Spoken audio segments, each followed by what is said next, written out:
Nous sommes heureux de vous retrouver ce jour sur Espérance TV. Espérance TV pour le salut du monde, en collaboration donc avec la Ligue pour la lecture de la Bible, autour de cette émission, la méditation. Bienvenue, bien-aimés dans le Seigneur, que la grâce et la faveur de Dieu soient votre partage en ce jour du samedi 13 juin 2026.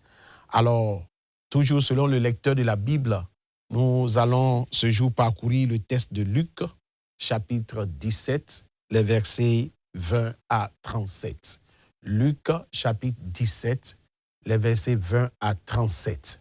Alors, nous allons, sans autre forme de transition, nous allons confier ce moment entre les mains du Seigneur et nous disposer à recevoir ce que Dieu a prévu pour nous en ce jour. Prions.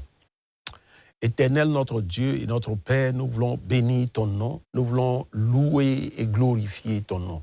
Nous te sommes infiniment reconnaissants pour ce temps que toi-même tu as mis à part afin de pouvoir nous approcher, Seigneur, de ton trône de grâce.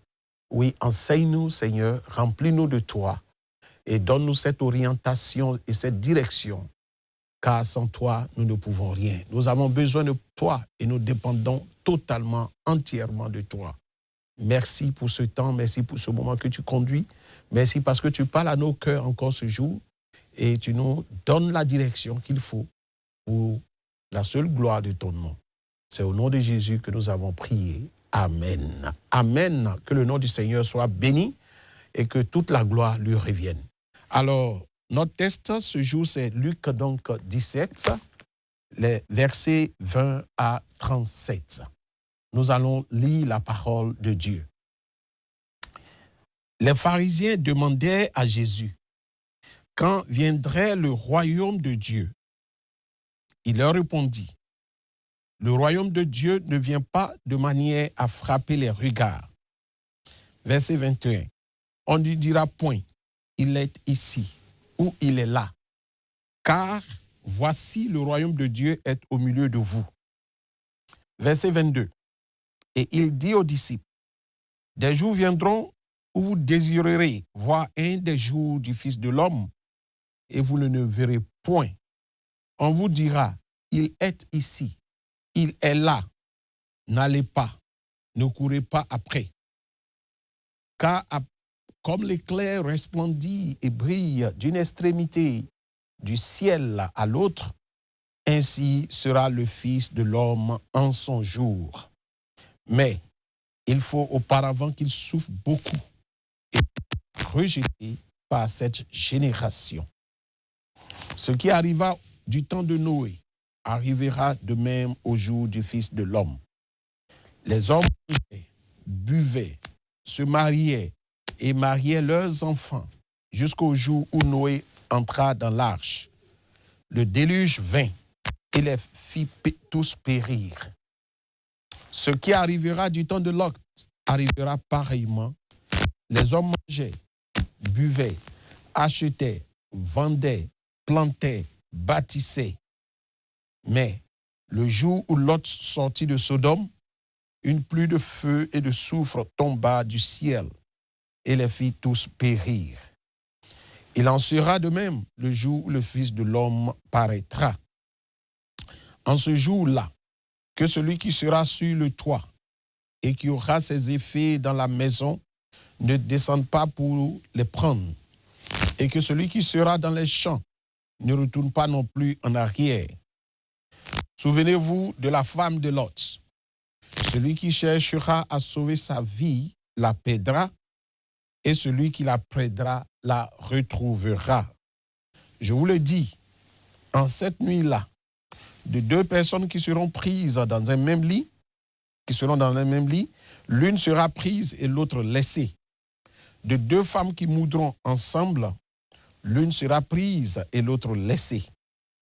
De deux hommes qui seront dans un champ, l'un sera pris et l'autre laissé. Verset 37, pour terminer notre lecture. Les disciples lui dirent, où sera-ce, Seigneur? Et il répondit, où sera le corps, là s'assembleront les vautours.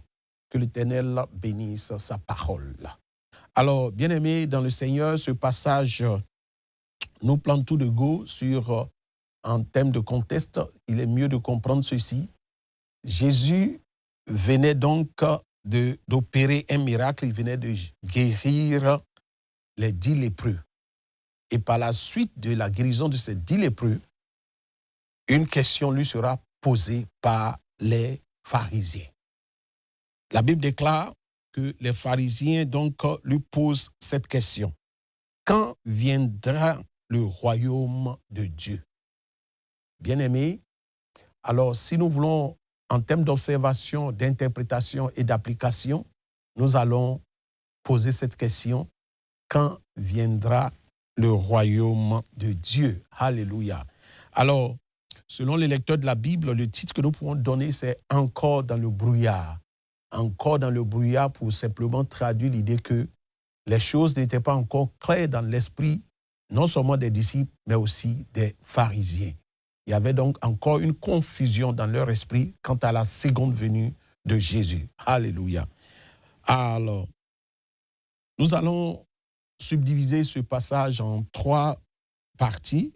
Nous avons du verset 20 au verset 25. Nous pouvons dire que le royaume de Dieu est déjà au milieu de vous. Voici donc le titre. Le royaume de Dieu est déjà au milieu de vous.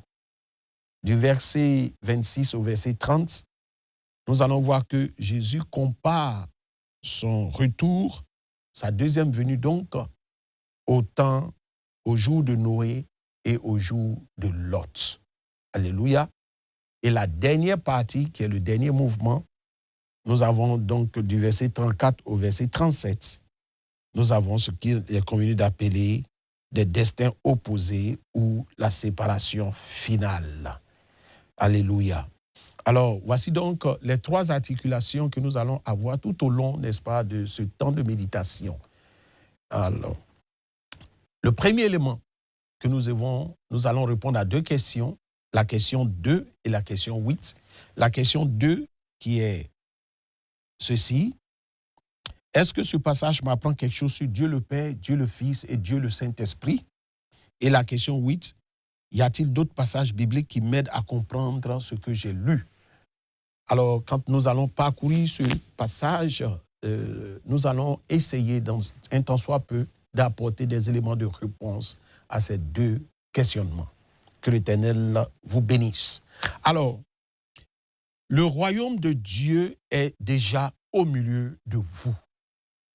Bien-aimés, les pharisiens ne comprenaient pas que Jésus, et n'ont toujours pas encore compris que Jésus était Dieu.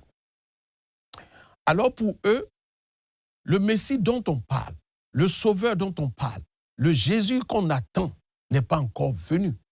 Et ils estiment que celui qui est en face d'eux n'est autre qu'un usurpateur. Alors c'est pourquoi ils demandent: quand viendrait le royaume de Dieu? Et la réponse de Jésus ne s'est pas fait attendre. Il dit, le royaume de Dieu ne vient pas de manière à frapper les regards. On ne dira pas, il est ici ou il est là, car voici, le royaume de Dieu est au milieu de vous. Bien-aimés, Jésus était en train d'ouvrir leur esprit à révéler, en leur donnant cette révélation de ce que je suis, Dieu lui-même. Alléluia. Il leur rappelle ceci, que le royaume de Dieu commence dans le cœur de ceux qui acceptent l'autorité de Christ. C'est cette vérité qu'il voulait leur faire annoncer. Et pour leur dire que je suis déjà là. N'attendez pas que Jésus arrive avec tout un protocole, avec toute une force, toute une puissance, avec, je veux dire, toutes les télévisions du monde braquées sur lui. Non. Alléluia.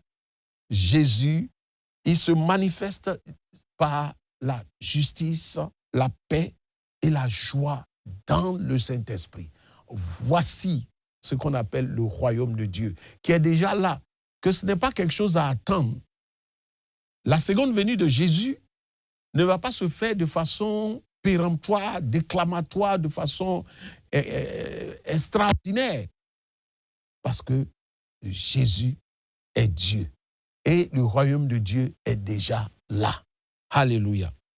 Alors, Jésus va donc annoncer sa seconde venue, cette fois-ci, mais aux disciples. Il dit, il s'adressait aux disciples en disant, des jours viendront où vous désirez voir un jour du Fils de l'homme. Il dit, alors, vous ne le verrez point. On vous dira, il est ici, il est là. Il dit, n'allez pas et ne courez pas après. Il dit quoi? Car comme l'éclair resplendit et brille d'une extrémité à l'autre. Il donne ici les détails de ce que sa seconde venue va se faire de façon fulgurante.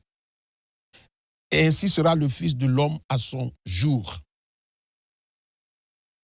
Et cette information n'a pas ébranlé les disciples. L'information qui va donc ébranler les disciples, il dit, mais il faut auparavant qu'il souffre beaucoup et qu'il soit rejeté par cette génération. Alors, la vérité, c'est quoi? C'est que le rejet de l'homme, le rejet du Fils de l'homme, le rejet de Jésus est une réalité qui doit se passer parce qu'il doit passer par cette souffrance. Et c'est cela, le rejet. Et les croyants doivent donc éviter les faux prophètes et rester attachés, rien qu'attachés à la vérité de l'Évangile. Parce que beaucoup viendront en son nom. Beaucoup se présenteront comme étant Jésus. Alléluia. Mais il faut qu'ils fassent attention aux faux prophètes. Et c'est une mise en garde aux disciples que tu es. C'est une mise en garde aux croyants que tu es. C'est une mise en garde contre les fausses prophéties et les faux prophètes qui pullulent aujourd'hui dans la cité, qui pullulent aujourd'hui dans le monde. Nous devons donc y faire attention. Dans la deuxième partie, il fait une comparaison entre son temps, alléluia, et le temps de Noé et le temps de Lot. Il dit, ce qui arriva du temps de Lot arrivera pareillement. Et il continue pour dire, ce qui arrivera du temps de Noé arrivera de même au jour du Fils de l'homme. Alors, l'image de Lot et de Noé et de Lot ici, nous permet de comprendre que Jésus compare son retour à ces deux époques. Mais qu'est-ce qui est spécifique à ces deux époques? Le premier élément, il dit quoi? Que les hommes mangeaient, ils buvaient, ils se mariaient, ils mariaient leurs enfants jusqu'au jour où Noé entra dans l'arche. Et par la suite, le déluge vint. Et l'élément fondamental ici, la Bible dit que « et les filles tous périrent ». C'est la perdition. Le deuxième élément, c'est Lot. La Bible dit également que les hommes mangeaient, ils buvaient, ils achetaient, ils vendaient, ils plantaient, ils bâtissaient. Mais la Bible dit que le jour où Lot sortit de Sodome, une pluie de feu, de soufre tomba du ciel et les filles tous périrent. Encore ici, nous avons l'idée de perdition, de destruction. Alors, il en sera de même le jour où le Fils de l'homme paraîtra. Donc, c'est comme un avertissement pour dire, il nous donne les signes des derniers temps. Il nous donne les signes de sa seconde venue.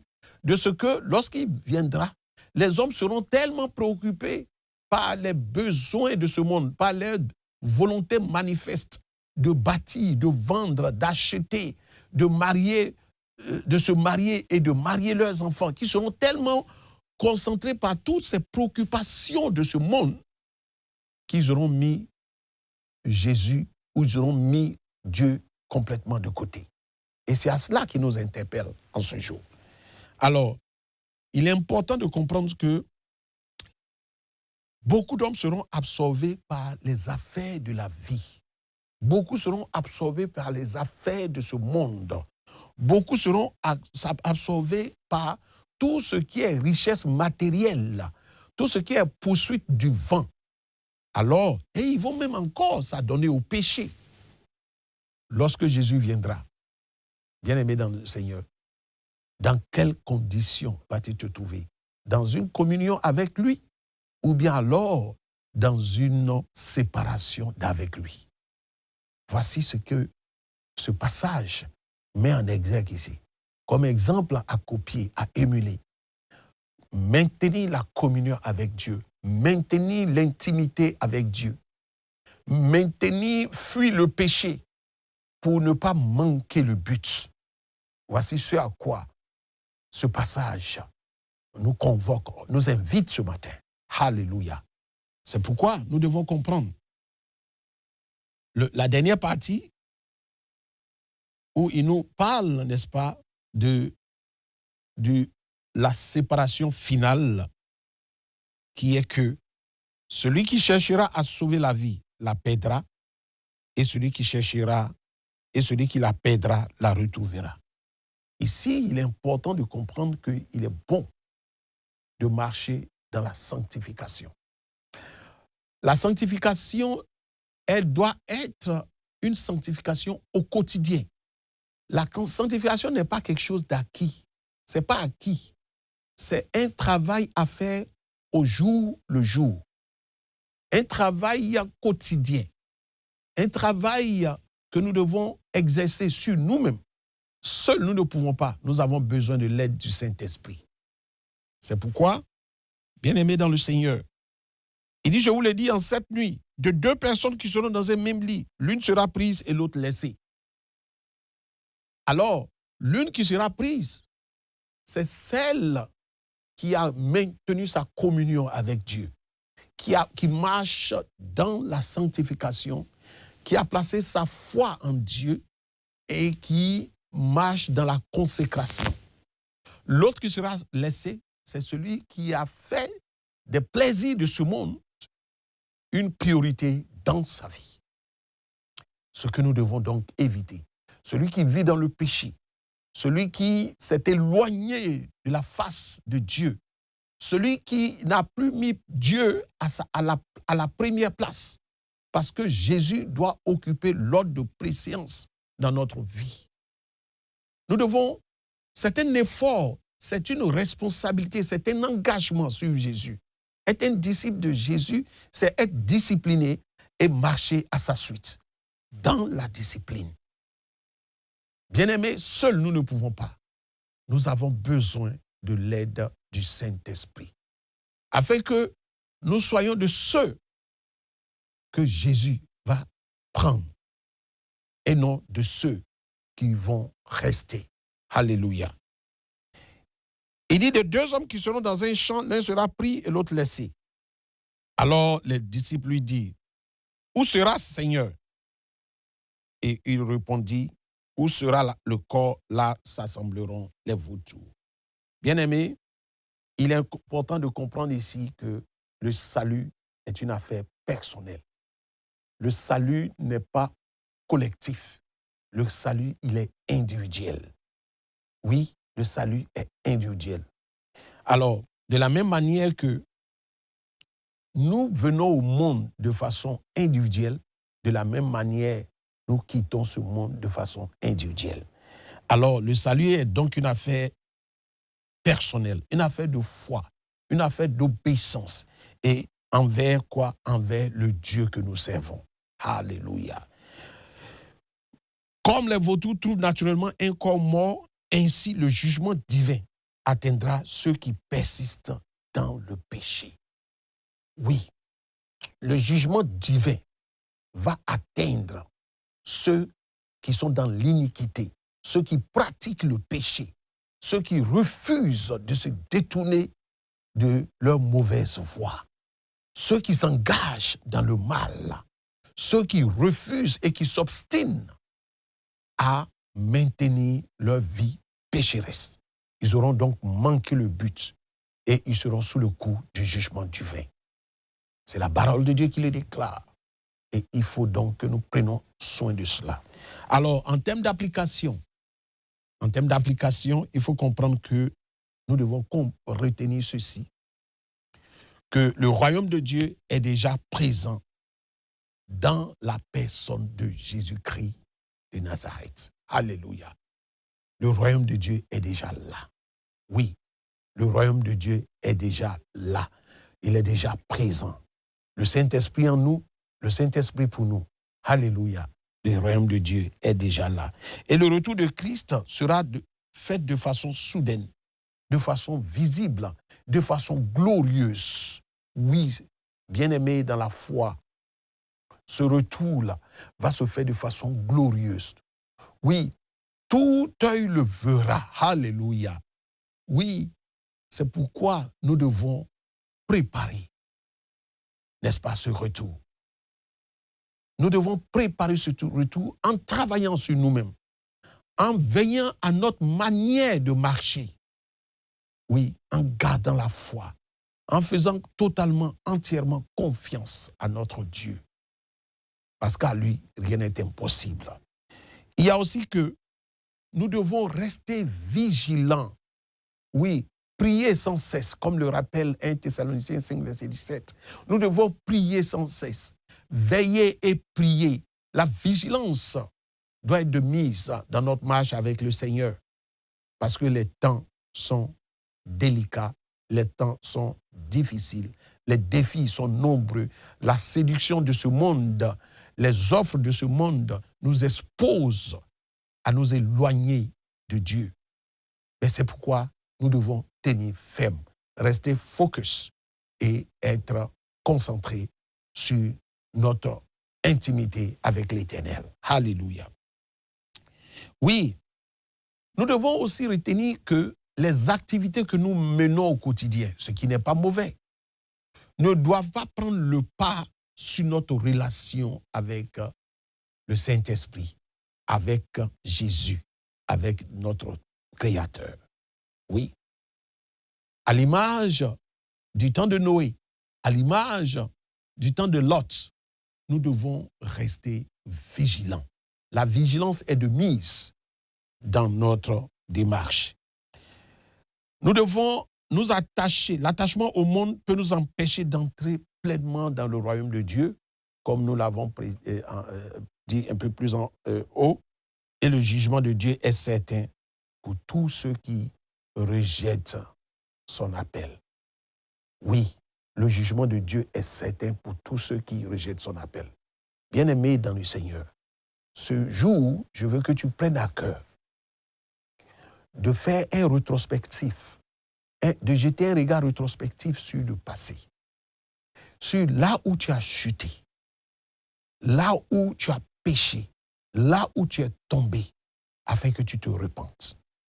Et ayant fini cette repentance, tu te détournes de cette mauvaise voie et tu t'engages à marcher à la suite de ton Créateur, dans la crainte de son nom, dans l'obéissance à sa parole et dans la soumission à sa parole.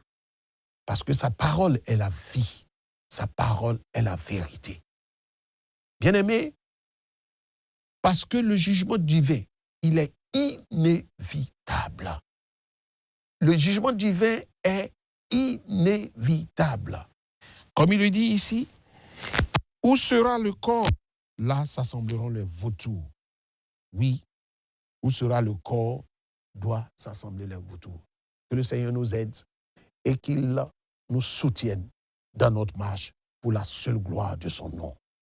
À toi le règne, la gloire, la puissance et l'autorité au siècle des siècles. Au nom de Jésus, nous avons prié. Amen, amen et shalom.